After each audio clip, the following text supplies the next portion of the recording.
Pixel. Comme l'a dit James avant moi, ravi d'avoir réussi à réunir cette audience aujourd'hui. Alors on a essayé de constituer un panel au-delà des keynotes que vous avez entendus. On s'est dit on va faire un panel composé à la fois d'entrepreneurs du secteur, du SNJV avec la double casquette de l'EVAN, qui représente à la fois le SNJV et puis l'entrepreneuriat dans le secteur, et puis aussi des VC spécialisés à la fois dans le mobile, dans toutes les sortes de jeux d'accompagnement, pour essayer de réfléchir ensemble à ce que James a fixé un petit peu comme feuille de route. Alors vous avez compris, on essaie de lancer un cycle de rencontres. On sait très bien qu'aujourd'hui ne résumera pas, on ne va pas établir une feuille de route à l'issue de cette heure de débat. L'idée c'est vraiment d'entamer de manière assez coordonnée, comme la French Tech nous l'a indiqué par le passé, quelque chose d'assez coordonné pour qu'on se mette en ordre de marche, en partant d'un principe, c'est que finalement sur le champ des aides publiques, ce qui est assez disruptif dans le jeu vidéo comparé aux autres industries culturelles, c'est que nous ne sommes pas demandeurs de subventions publiques, nous ne sommes pas demandeurs d'une aide publique plus abondante, etc. Évidemment qu'on peut moderniser tel ou tel dispositif, évidemment que l'environnement n'est pas arrivé au degré de maturité absolue. D'ailleurs, les studios dans la salle vont se dire, mais si, on a besoin de plus d'aide, etc. Ce que je veux dire, c'est que les outils qui sont sur la table, quand on les regarde de près, et par rapport au marché qui est le nôtre et à l'appétit des joueuses et des joueurs de jeux vidéo, il est quand même très satisfaisant en France. Que vous preniez, il suffit de regarder les acronymes pour se donner le vertige des aides au secteur, donc CIJV, FAJV, mais aussi le CIR, on est éligible au CIR évidemment, le fonds d'avance participative du jeu vidéo, l'IFSIC, le fonds PSPC en région, les JEI, le statut JEI dont on peut évidemment être éligible, les appels à projets divers et variés du PIA, la bourse French Tech, les outils de la BPI, on en a dit un mot, ou encore le soutien de Business France sous toute une série de modalités. Donc quand on dit que le soutien public il est à un niveau relativement satisfaisant, ça peut être un peu détonnant pour une ICC, mais c'est plutôt la réalité. Donc nous on s'est dit avec le SNJV, finalement, est-ce qu'il ne faut pas embrayer sur la deuxième jambe, qui est quand même l'investissement privé? Alors, il se fait des deals, on ne parle pas de zéro, hein, on vient de les citer, Philippe Engelbert en a rappelé quelques-uns, James aussi. Il se fait vraiment des niveaux de deals qui sont plutôt très intéressants, c'est beaucoup calmé après les années 2020, on va dire. Mais on s'est dit, voilà, comment on peut créer un dialogue, accélérer, mobiliser plus la place financière parisienne, et essayer de voir où sont les bloqueurs. On sait qu'on est une industrie particulière, particulièrement risqué, quel positionnement il faut qu'on adopte collectivement pour déverrouiller l'investissement privé. Voilà le tableau de fond. Lévan, je me tourne vers toi et j'ai envie de te dire comme première question, alors je lui ai dit plusieurs questions que j'allais lui poser, mais je vais en prendre une qui n'a pas préparée. Finalement, Lévan, est-ce qu'on n'a quand même pas besoin de plus d'aide publique? C'est une question directe. C'est une question très directe, c'est vrai qu'on pourrait tenter de répondre oui, dans un contexte où on a des conditions de marché qui sont pas optimales. Pourtant, ma réponse, pour moi, elle est très claire. Pour moi, la réponse est non, effectivement, comme tu le sous-entendais. Concrètement, aujourd'hui, on a dit la priorité, c'est pas ça. On doit avoir, on a dit, 2 ou 3 priorités. Alors déjà, un dispositif comme le crédit d'impôt jeux vidéo, qui est un dispositif qui est vertueux, qui a fait ses preuves. Je ne vais pas revenir sur les chiffres très éloquents qui ont été donnés à l'instant. On peut évidemment, ça serait peut-être une première chose, on pourrait essayer de se dire qu'il faut l'adapter, continuer à l'adapter à la réalité du marché, à la réalité de production. Bon, ce sont des choses qui sont relativement marginales, une adaptation globalement à la marge. En revanche, il y a, comme on a dit, un deuxième axe qui est très important, qui relève des pouvoirs publics, mais aussi et surtout de la filière en elle-même, c'est arriver à structurer la filière en tant qu'écosystème. Nous devons se rappeler qu'on a, comme je l'ai dit tout à l'heure très bien, on a vraiment 2 jambes. On a une jambe culturelle et on a une jambe industrielle, technologique. Et c'est important qu'on arrive à muscler ces 2 jambes. Donc, les jeux vidéo sont un produit culturel, c'est un fait, et c'est très bien comme ça. Il y a d'ailleurs quelques caractéristiques des produits culturels, y compris les aléas en termes de vente, par exemple. Mais il y a aussi une autre jambe qui, à mon avis, a besoin d'être plus musclée, c'est vraiment la deuxième, l'aspect technologique. À cet égard, je pense par exemple que le jeu vidéo a tout à fait sa place dans la French Tech, et doit peut-être bénéficier, peut-être d'avoir un niveau de priorité plus important encore. Et donc penser cet écosystème tech en tant qu'écosystème, et donc essayer d'avoir des logiques qui sont des logiques d'écosystème, c'est-à-dire par exemple provoquer des moments de rencontre, comme celui-ci par exemple, mais surtout faire front à l'international. pour que pour aider l'export. Il faut se rappeler qu'un studio de jeux vidéo, même de 2 personnes, ce premier public, c'est l'international tout de suite, c'est jamais la France. Il y a une très grande différence avec la plupart des industries culturelles, comme le cinéma ou autre, par exemple, qui peut se satisfaire d'un marché domestique, c'est pas du tout notre cas, par exemple. Donc voilà, mais également la structurer, par exemple, en faisant des rapprochements au sein des associations qui structurent le secteur, etc., etc. Il y a vraiment une sorte de level up à avoir à ce niveau-là. Et puis, il y a peut-être aussi un troisième, level up, c'est un terme dont je viens d'avoir l'idée, je peux te le refiler après si tu veux. Et il y a peut-être un troisième volet qui est très simple, pour le coup, qui s'explique vraiment en une phrase, et là pour le coup qui implique le pouvoir public. C'est vraiment le besoin que je ne me lasserai jamais de répéter, de stabilité fiscale, de stabilité réglementaire, législative. En France, c'est très compliqué culturellement. C'est très compliqué d'avoir un environnement dont qui va rester le même pendant 3-4 ans. Et d'ailleurs, à cet égard, le récent bornage du dispositif crédit d'impôt jeux vidéo était un assez mauvais signal. Mais il faut là aussi quand même souligner que on a depuis 7 ans une personne qui, je croise là le regard de Philippe Englebert, on a une personne depuis 7 ans qui a vraiment fait de la stabilité, notamment fiscale, une priorité cardinale. Bon, le problème, c'est évidemment, je parle du président de la République, mais alors, le problème, c'est que parfois, même parmi les députés, certains ministres, même influents, c'est pas évident de maintenir cette priorité à la stabilité. Donc, Philippe, si vous avez encore le 06 d'Emmanuel Macron, il ne faut pas hésiter à l'enjoindre de tenir bon. C'est très important pour vous. Merci beaucoup Léa Poliban. On va rester sur cette interpellation du président de la République. Francis, je me tourne vers toi. Peut-être, on a évoqué tout à l'heure, je ne sais plus qui l'évoquait, cette opération qui a marqué quand même la scène vidéoludique française il y a 3 ans maintenant, avec ses 70 millions, et cette opération notamment avec Matchpoint. Est-ce que tu peux nous raconter, je dirais, un peu, pas en détail cette success story, mais c'est quoi les ingrédients qui ont permis à Plugin de réaliser ce tour de force? Alors, ça va être long si je... Ça va à 4 minutes. 4 minutes, ça va être difficile. Donc, effectivement, déjà, on a bénéficié effectivement d'une conjoncture qui était hyper favorable. C'est vrai qu'il faut être bon joueur. Il y a eu le Covid, il y a eu pas mal de choses qui ont montré surtout la résilience du jeu vidéo par rapport à d'autres secteurs. Donc, je pense que cette résilience a fait que beaucoup de fonds et d'investisseurs qui regardaient les jeux vidéo de loin, avec une certaine défiance pour certains, se sont intéressés aux jeux vidéo. Et c'est vrai que moi, via la banque d'affaires qui nous a aidé sur la levée, on a vu, je sais pas, 30 à 40 fonds. On a acheté beaucoup de fonds. Alors certains, bien sûr, étaient là par curiosité, mais beaucoup étaient là avec un réel intérêt, une réelle volonté d'investir dans un jeu vidéo. Et ça, j'avais l'impression que c'était quand même assez nouveau et qu'il y avait vraiment un changement. Après, c'est vrai que Polygon Digital, c'est une société un petit peu atypique. Moi, ma première levée de fonds, je l'ai fait au bout de 7 ans. Donc, on a vraiment pris le temps, j'ai pris le temps de développer la société, d'asseoir les fondamentaux avec une vraie vision stratégique. Et j'ai pu, parce que le business model de Plugin le permettait, développer une société qui ne demandait pas de capital trop important. Ça ne demandait pas des fonds très importants, ce qui n'est pas forcément le cas pour un développeur, par exemple. Donc c'est vrai que le modèle économique que j'avais mis en place sur Plugin m'a permis aussi de construire sur la durée, avec aussi une double activité qui est des 2 distributeurs et d'éditeurs de jeux vidéo. Et ça, c'est vrai que les fonds aiment bien, parce qu'il y a une aversion au risque des fonds qui est légendaire, à juste titre. Donc c'est vrai qu'on avait un côté assez atypique et un business model qui aussi, lui aussi est très atypique. Donc tout ça a fait qu'on a eu effectivement beaucoup de bons contacts et beaucoup de marques d'intérêt de la part de l'industrie de fonds à cette époque-là.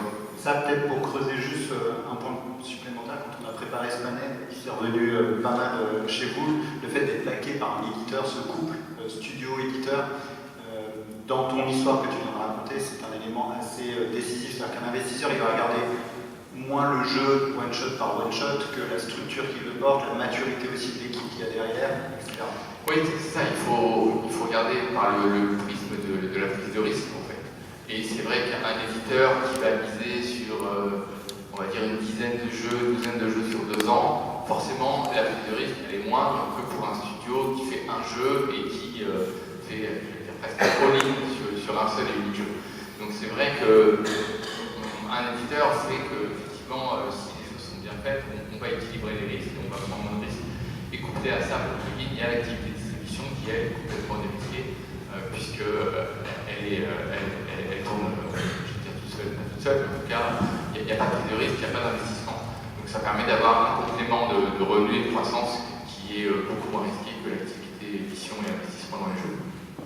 Thibaut, je me tourne vers toi. Oui, alors les panélistes ne savent pas dans quel ordre. Je vois Nicolas qui bouge sur une fiche, j'ai perturbé un peu l'ordre. Thibaut, je pensais qu'on parle de notion de risque. C'est évidemment clé pour un investisseur de se jauger, d'évaluer ce risque.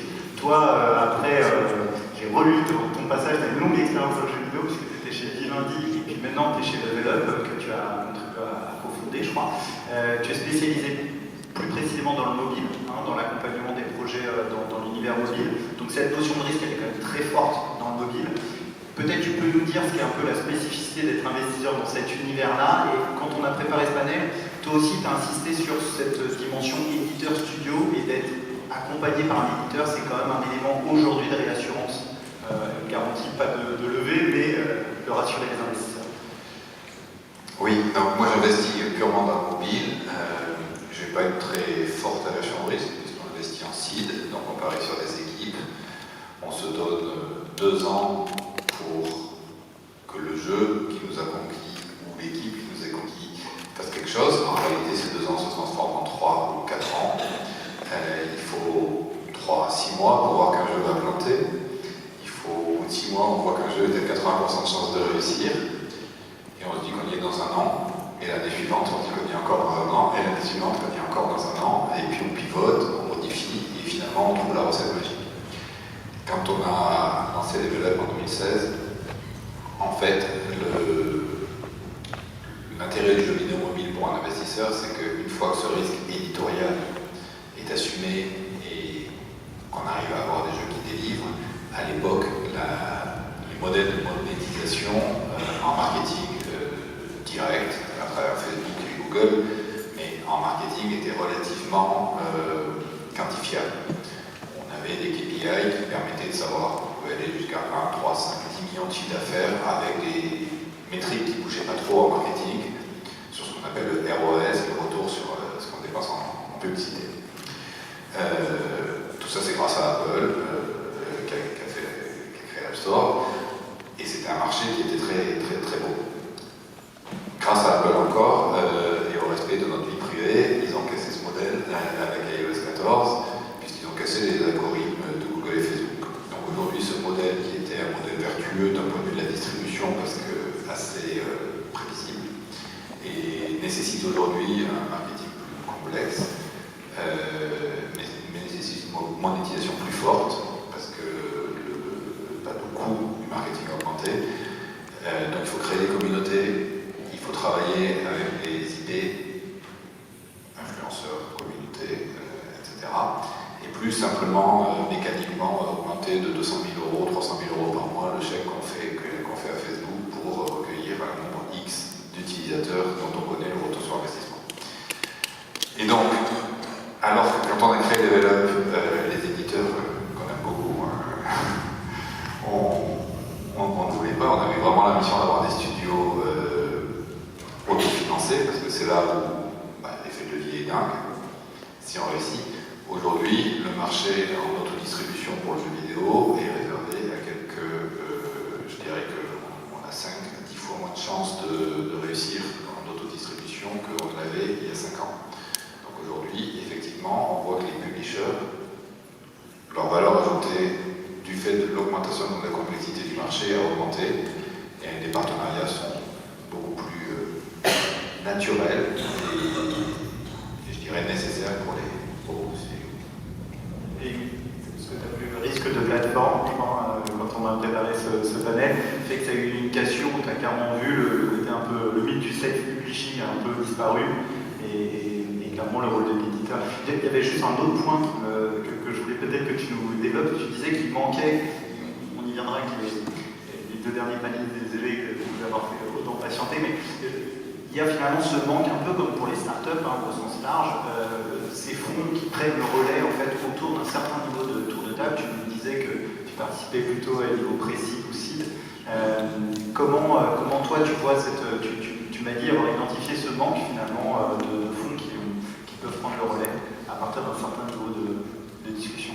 C'est vrai dans toute venture capital aujourd'hui, avec le coup de froid sur la levée de fonds, chaque gérant de fonds se dit oulala, le prochain fonds, trouver des LP, ça va être compliqué.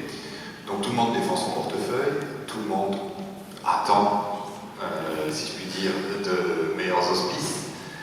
Et donc, il y a cet effet de cycle sur le marché du VC. L'effet de cycle sur le marché du mobile, c'est qu'aujourd'hui c'est une industrie relativement mûre. Donc pour des fonds pour venir, ils ne vont venir que dans des deals qui sont data-driven, c'est-à-dire qu'on a atteint la taille critique, on a pu prouver que ça devient un business qui rentre presque en bourse. Mais entre la phase où on a un jeu qui fonctionne et qui fait quelques centaines de milliers d'euros de chiffre d'affaires par mois, et dont on voit que les économies permettent de l'amener à quelques millions, et potentiellement à avoir une nouvelle version, un nouveau jeu qui va aller grossir, et le moment où on est éligible à du private equity, on est suffisamment profitable pour qu'on puisse mettre un peu de dette et améliorer la performance financière, là, il y a quelques fonds américains qui investissent encore parce qu'ils ont levé 700 millions pour le film par exemple, ou Transcend. Mais en Europe, il n'y a plus grand monde qui est là. Et les fonds généralistes, et c'est assez logique, ne voient pas le gaming comme la priorité stratégique et donc le regardent de manière très quantifiée. Ils font la même chose pour le e-commerce. Aujourd'hui, si vous avez une marque de carton avec des performances hors normes, vous trouvez l'investisseur. Tout ce qui est B2C, c'est pareil. Thibaut, merci beaucoup. Marina, Nicolas, vous allez faire le wrap en quelque sorte. C'est vous qui reviendra de résumer un petit peu tout ce qu'on a dit et de donner votre vision. Je vous préviens tout de suite. Marina, vous êtes chez Pix Capital. Vous êtes donc un VC, vous allez nous raconter dans quoi vous investissez. On sait que vous êtes un VC spécialisé gaming. Peut-être ce qui m'intéresserait d'entendre, c'est qu'est-ce qui oriente votre stratégie d'investissement. C'est quoi vous allez regarder précisément avec votre œil d'investisseur pour faire les bons choix. J'ai écouté un podcast passionnant, vous intervenez récemment avec Simon Davis, qui était un format assez long, assez intéressant. Vous parliez notamment du professionnalisme des équipes. Voilà, peut-être donner des tips aussi aux studios qui sont là, et à ceux qui vous écoutent, qu'est-ce que vous regardez en priorité au moment d'investir? Je dirais que la première chose qu'on regarde absolument, c'est l'ambition. L'ambition à moyen long terme, et quelle va être la vision pour le studio ou pour la boîte en général. Et ça peut se matérialiser de plein de façons différentes parce que nous, on investit dans 3 verticales chez Pix Capital. Le contenu, et donc dans le contenu, on peut avoir des sociétés qui ont énormément de data, comme les sociétés de mobile dont Thibaut parlait à l'instant, et on peut avoir aussi des studios PC et consoles, où là, pouvoir démontrer qu'il y a un product market fit entre le jeu qu'on est en train de faire et les attentes des joueurs est plus compliqué. Et donc on a tout un tas de signaux quantitatifs, mais aussi beaucoup qualitatifs, qui nous permettent de le savoir relativement tôt, mais tous les studios ne sont pas équipés pour le faire, ne savent pas vraiment le faire. Et donc, ça c'est pour la première verticale. La deuxième, c'est la technologie et les outils, et notamment les outils au service des développeurs et aussi au service des joueurs pour pouvoir créer des jeux, marketer ces jeux et les commercialiser. Et la dernière verticale, c'est toutes les plateformes, notamment les plateformes sociales, qui enrichissent l'écosystème du jeu vidéo et qui enrichissent l'expérience des joueurs sans passer nécessairement par la création d'IP ou le jeu lui-même, puisqu'aujourd'hui, en fait, beaucoup de joueurs consomment du jeu vidéo sans y jouer, plutôt en regardant le jeu ou en interagissant avec d'autres joueurs par la dimension sociale. Et donc nous, en fait, dans chacune de ces verticales, le dénominateur commun, c'est quelle va être l'ambition de l'équipe à moyen long terme. Est-ce que l'équipe aussi est outillée pour porter cette vision, ou sait qui est-ce qui manque à bord pour pouvoir accomplir cette vision? Et après, une fois qu'on va dans chacune de ces différentes verticales, là on va avoir des critères un petit peu différents. Donc je pense qu'ici, ce qui nous intéresse un petit peu plus ce soir, c'est la partie contenu, et je pense que c'est la majorité des gens qui sont représentés. Donc si je devais zoomer un peu plus sur cette partie-là, Dans la partie contenu, nous, on reçoit beaucoup de dossiers dans lesquels les équipes veulent faire le jeu de leur rêve, mais le jeu de leur rêve ne correspond pas nécessairement à un potentiel succès commercial. Et donc, la première chose qu'on va regarder, c'est comment est-ce qu'ils ont pris la décision de faire ce jeu-là. Est-ce que c'était une décision qui était purement par passion individuelle, ou est-ce que c'était une décision qui a quand même été derrière rationalisée par des éléments de marché, par le fait de voir est-ce qu'il y a une audience pour ce que je suis en train de créer. Et ça, c'est en particulier sur la partie PC console. Nous, on fait très attention quand on parle des studios dès la première conversation à voir qu'il y a eu ce recul qui a été fait sur le contenu qu'on est en train de créer. Pas créer le contenu, pour sa propre satisfaction personnelle, mais plutôt créer quelque chose qui va trouver un écho et une résonance auprès des autres. Et donc ça, finalement, si je devais donner aussi un autre conseil aux studios, comme tu me l'as demandé, ce serait que nous, en tant qu'investisseurs, on cherche des éléments qui vont nous rassurer sur le fait que le jeu, au terme du cycle, qui peut parfois être long, que vous avez décrit auparavant très bien, va trouver son public. Et donc ça peut être des signaux qui passent par un frémissement au niveau de la communauté, ça peut être des signaux qui passent par la validation d'un certain nombre de publishers qui ont envie de se positionner sur le titre. Donc ça peut être très intéressant pour des investisseurs, par exemple, de voir qu'en tant que studio, il y a des discussions avec des publishers qui ont été cultivées et qui avancent bien, parce que nous, ça va faire parfois la différence entre le fait de se positionner sur un studio ou le fait de ne pas y aller.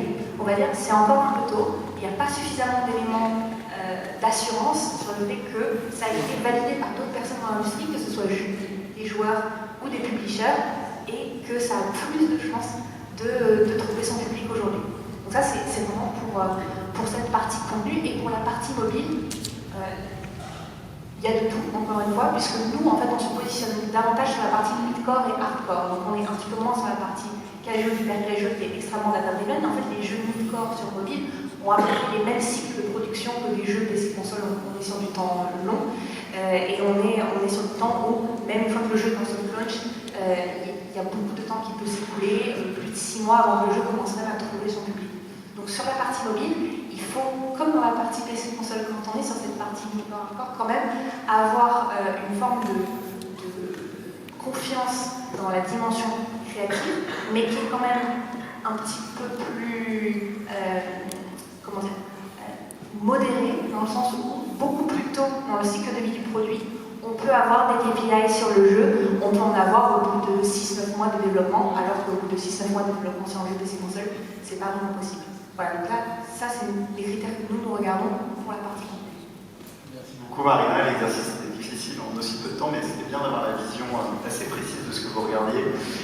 Nicolas, il te revient le rôle assez difficile, mais en gros on a vu, je voulais montrer en fait différentes problématiques qu'on attaquait, c'est plus soulevé en forme d'état des lieux.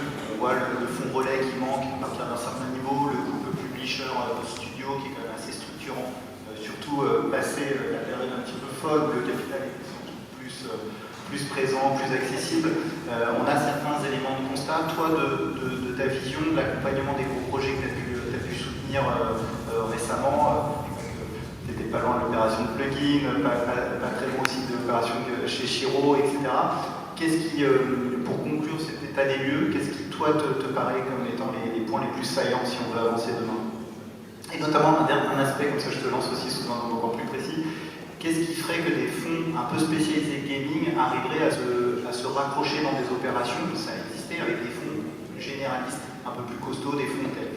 Alors ça, on commence à le voir, parce qu'il y a des fonds généralistes qui viennent d'investir dans le jeu vidéo comme CVC en Angleterre, qui a racheté un fonds, un studio qui s'appelle Jagex, et qui s'est associé avec Amelie, qui est un fonds spécialisé de jeux vidéo. On voit ces tandem qui se forment, et c'est absolument essentiel. Moi je crois qu'il faut absolument continuer l'évangélisation auprès des fonds classiques, des fonds d'investissement classiques, de mid-size, de mid-market en France, et pas que. Il faut également convaincre les fonds étrangers de venir en France, ce qui n'est pas toujours évident. On a une certaine réticence de fonds qui sont parfois plus éduqués au secteur du jeu vidéo à l'étranger qu'ils ne le sont en France, mais qui ont toujours cette appréhension d'investir dans un studio de 200 personnes en France. Et donc, il faut continuer cette double évangélisation sur les fonds généralistes français en leur expliquant comment fonctionne le secteur, et sur les fonds étrangers pour leur expliquer que venir en France, c'est pas si compliqué que ça. Ensuite, c'est vrai que les fonds, aujourd'hui, qui ont investi dans le secteur du jeu vidéo sont venus sur des actifs très particuliers en France. Si on prend le cas de Plugin, d'Azogo ou de Chiro, finalement, c'est 3 sociétés très différentes, mais qui avaient chacune des profils de risque assez modérés. Azogo parce qu'ils avaient un contrat phare avec Microsoft qui courait sur plein d'années, qui leur donnait une certaine visibilité sur leur plan d'affaires.